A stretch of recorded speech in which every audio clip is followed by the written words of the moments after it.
Hi, everyone. Thanks for taking the time to listen to my tribute speech tonight.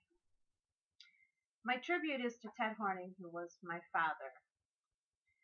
There wasn't anything he wouldn't do for anyone. He would give the shirt off his back to help someone else if he thought it would help him.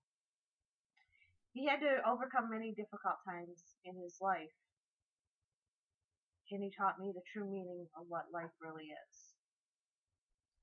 The first obstacle that he had to overcome in his life was his addiction to alcohol. The effects on him where he became a totally different person. He was one of the meanest people you could ever meet in your life when he was drinking. He overcame his addiction to alcohol approximately 22 years before he passed away. But it wasn't easy for him to overcome it. My mother used to take and spike his coffee with alcohol just so that she'd be able to go and do the things that she wanted to do, no matter the outcome of his drinking and the abuse that the family had to go through. It wasn't until I was 17 years of age that my father completely quit drinking, and that was after I decided to leave home because I couldn't handle the situation there any longer. The next obstacle that he had to overcome was cancer. Unfortunately, he didn't overcome that one. At the age of 54, he was taken away from all of us and left a huge hole in all of our lives. He was diagnosed with esophagus cancer on February 14th of 1997. He passed away May 10th.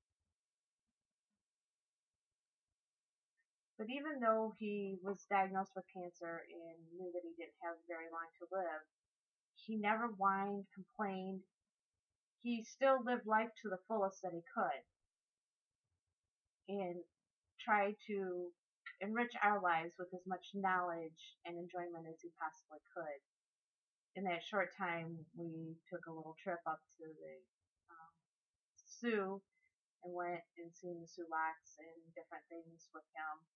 He just tried to wrap himself around the family and do everything that he could.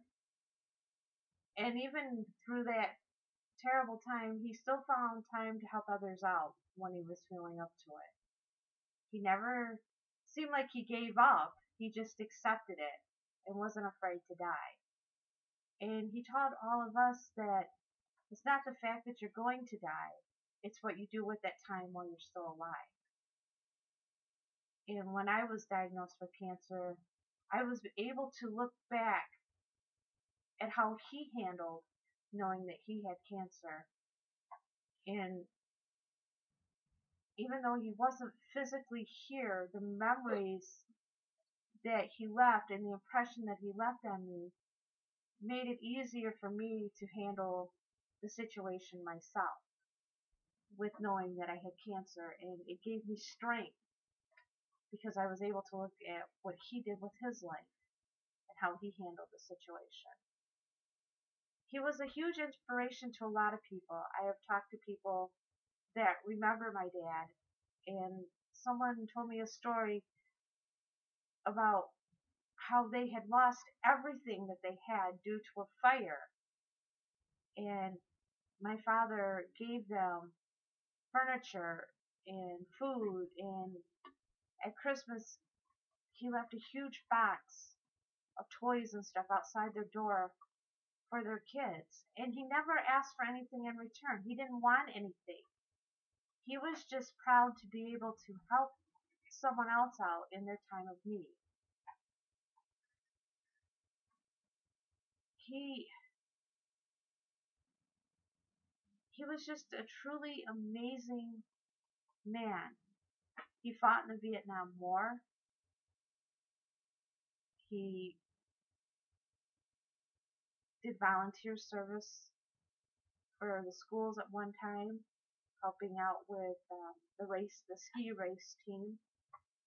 He put in countless hours for community events out at Hanson Hills, grooming their trails, their cross-country trails, their downhill slopes, just anything that he could do. And he didn't care, and he didn't want anything back. And to me, that is the true meaning of a wonderful person who deserves to have someone say, thank you, you are a wonderful person for everything that you've done, and pay tribute to them.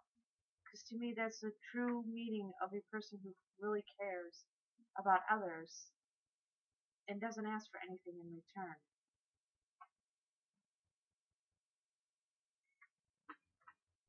In conclusion, my father never gave up.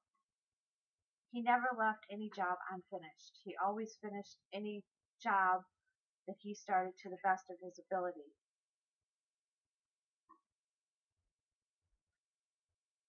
He taught us that even though things may seem really hard at the time, as long as you try your hardest and give it everything you've got, it'll end up finished somehow.